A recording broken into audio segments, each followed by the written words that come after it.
ছিলাম আমি আরো দূর অন্ধকারে বিদর্ভ নগরে। 4 দিনব্যাপী ক্রীড়া সাংস্কৃতিক অনুষ্ঠান ও পুরস্কার বিতরণের মধ্য দিয়ে জমে উঠল শ্রীপুর ন্যাশনাল প্রাথমিক ইনস্টিটিউট। সকাল থেকে বিদ্যালয় প্রাঙ্গণে ছিল উৎসবের রেশ। ছোটদের হাসি খুশি কোলাহল, অভিভাবকদের উপস্থিতি ও শিক্ষক শিক্ষিকাদের ব্যস্ততা মিলিয়ে দিনটি হয়ে ওঠে আনন্দে ভরা। প্রতি বছরের মতো এই বছরও অনুষ্ঠানকে কেন্দ্র করে অভিভাবকদের উচ্ছ্বাস ছিল চোখে পড়ার মতো। অনেকেই জানান, সন্তানের প্রতিভা মঞ্চে দেখতে পাওয়া তাদের কাছে এক অন্যরকম অনুভূতি। উল্লেখযোগ্যভাবে গত 25 বছর ধরে বিদ্যালয়টি শিক্ষার পাশাপাশি ক্রীড়া ও সাংস্কৃতিক চর্চায় বিশেষ গুরুত্ব দিয়ে আসছে। সেই ধারাবাহিকতায় টানা 4 দিন ধরে দৌড়, লং জাম্প, কবিতা আবৃত্তি, সঙ্গীত, নৃত্য সহ নানান প্রতিযোগিতায় অংশ নেয় ছাত্রছাত্রীরা। প্রতিটি প্রতিযোগিতা উৎসাহ দিতে উপস্থিত ছিলেন শিক্ষক শিক্ষিকা, পরিচালন সমিতির সদস্য এবং এলাকার বিভিন্ন বিশিষ্টজন। অনুষ্ঠানের শেষ দিনে পুরস্কার বিতরণীকে ঘিরে ছিল চরম উত্তেজনা ও আনন্দ। বিজয়ীদের হাতে পুরস্কার ও সনদ তুলে দেওয়া হয়। পাশাপাশি অংশগ্রহণকারী প্রত্যেক শিক্ষার্থীও পায় উৎসাহসূচক স্মারক। বিদ্যালয়ের প্রধান শিক্ষক জানান, শিক্ষার্থীদের মানসিক ও শারীরিক বিকাশে এমন অনুষ্ঠান অত্যন্ত গুরুত্বপূর্ণ এবং ভবিষ্যতেও এই ঐতিহ্য বজায় থাকবে।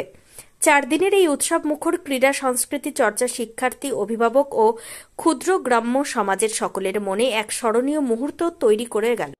আমরা 2000 সাল থেকে স্কুলটা করেছিলাম এবং প্রতি বছরই আমরা এই অনুষ্ঠানটা করি, কিন্তু আমরা যে পয়সা পাই স্কুল থেকে তার চেয়ে আমরা অন্য জায়গা থেকে, ধরুন আমার নিজের লাইফের জায়গা থেকেও আমার এত ভূত ভবিষ্যৎ সেখানে জায়গা থেকে পয়সা নিয়ে এসেও আমি বৃহৎ আকারে এই অনুষ্ঠানটা আমি করি।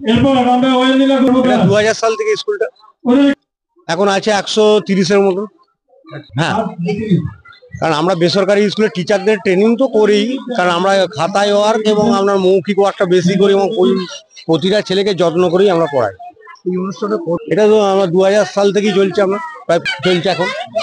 12 তারিখ থেকে শুরু হয়েছে, মানে সাংস্কৃতিক একটা অঙ্গ যেটা হচ্ছে ক্রীড়া। সেই ক্রীড়া প্রতিযোগিতাটা শুরু হয়েছে 12 তারিখ থেকে, আর মূল হচ্ছে মঞ্চে অনুষ্ঠানটা শুরু হয়েছে আজকে 4র্থ দিন, মানে আজকে শেষ দিন, মানে 4 দিন ধরে চলছে। হ্যাঁ, এখানে অংশগ্রহণ সত্যিকারই বলতে যেটা হচ্ছে খুবই হচ্ছে উদ্দীপনা মানে জায়গায় আমাদের মধ্যে, আমরা যারা প্রাইভেট অর্গানাইজ হচ্ছে করি তাদের মধ্যে নিঃসন্দেহে এই যে আজকের উপস্থিতি নিঃসন্দেহে একটা আশার আলো দেখতে পাই আগামী দিনের জন্য। হ্যাঁ, যে আগামী দিনে এই স্কুল থেকে যেমন ভালো ছেলে বেরোবে, ভালো মেয়ে বেরোবে, তেমনি ভালো স্টুডেন্ট তৈরি হবে। হ্যাঁ, তেমনি হচ্ছে এখান থেকে আমাদের সঙ্গে যারা হচ্ছে আছে, তাদেরও কিছু ভালো একটা জায়গা তৈরি হবে। অর্থাৎ আমাদের হচ্ছে টিচার হিসেবে যারা আসছেন, তারাও হচ্ছে একটা আগামী দিনে শক্ত জায়গা পাবে, যেখান থেকে তারা হচ্ছে মানে ভবিষ্যতের পরিকল্পনা করতে পারবে। কারণ হচ্ছে দেখুন, আজকে সরকারি যে পরিকাঠামো, শিক্ষার যে পরিকাঠামো, সেটা প্রায় ধ্বংসের পথে। বিশেষ করে প্রাইমারি স্কুলগুলোর হচ্ছে পরিবেশ বলে কিছু নেই।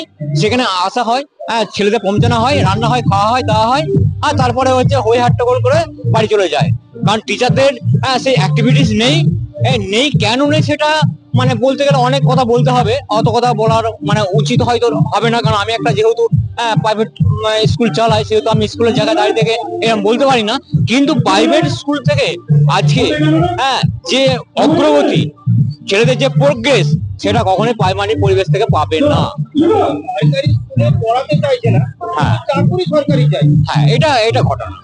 এটা ঘটনা যে আমরা যখন হচ্ছে স্টুডেন্ট তৈরি করি, সবারই হচ্ছে মধ্যে এটা হয়তো ঢুকিয়ে দিই যে একটা চাকরি পেতে হবে।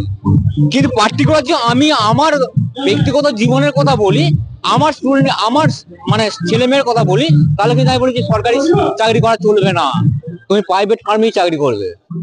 আর সেই মতো ভাবি আমি কিন্তু আমার ছেলে কিন্তু পড়াচ্ছি যে সে প্রাইভেট অর্গানাইজেশন থেকে মানে কর্পোরেট যে দুনিয়া, সেই কর্পোরেট দুনিয়াতেই চাকরি করবে। আমি কিন্তু সরকারি। এইখানে মূলত হচ্ছে দেখুন, ইংরাজি এবং বাংলা দুটো বেশ করে পড়ানো হয়।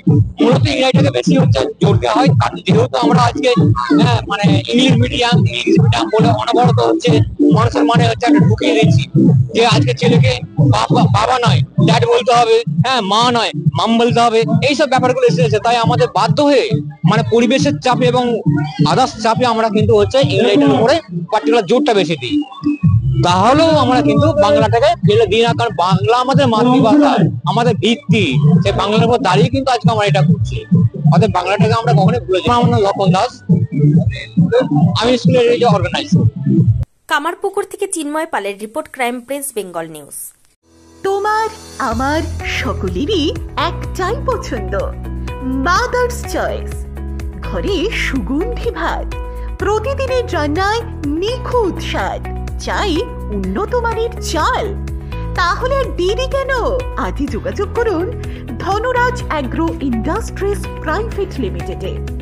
আমরা আনি আপনার টেবিলে খাঁটি ও মানসম্মত চাল মাদার্স চয়েস নামে। একবার ব্যবহার করুন, আর ফিরে তাকাতে হবে না। বিশ্বাসী গোড়া, গুণগত মানে সেরা। মাদার্স চয়েস, মা যেমন চান চাল তেমনই। যোগাযোগের জন্য এখনই কল করুন 8509752023 এই নম্বরে। মাদার্স চয়েস শুধুই সেরা নয়, সবার প্রথম পছন্দ।